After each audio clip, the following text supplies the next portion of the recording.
Hello, আসসালামু আলাইকুম viewers. আজকে তামিম ইকবালকে নিয়ে কিছু কথা বলবো। তামিম ইকবাল কি ভারতের দালাল? হাদি ভাই হত্যার বিচারে আপনি চুপ, মোস্তাফিজকে আইপিএল থেকে বাদ দেওয়ার পরও আপনি চুপ, বাংলাদেশের বিভিন্ন ইস্যুতে আপনি চুপ। অথচ যখন বাংলাদেশ ইন্ডিয়া বিশ্বকাপ খেলতে যাবে না তখন আপনি জেগে উঠেছেন কেন?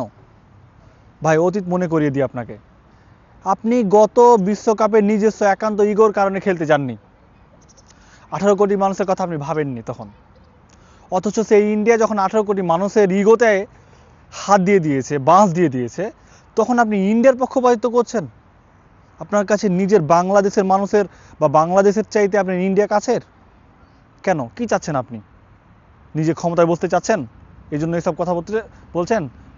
কেন প্রতিবাদ করলেন না? তাহলে আপনি অবশ্যই দালাল, আপনি অবশ্যই ইন্ডিয়ার দালাল। আপনাকে আখ্যা দেওয়াই উচিত আপনি ইন্ডিয়ার দালাল। ধন্যবাদ।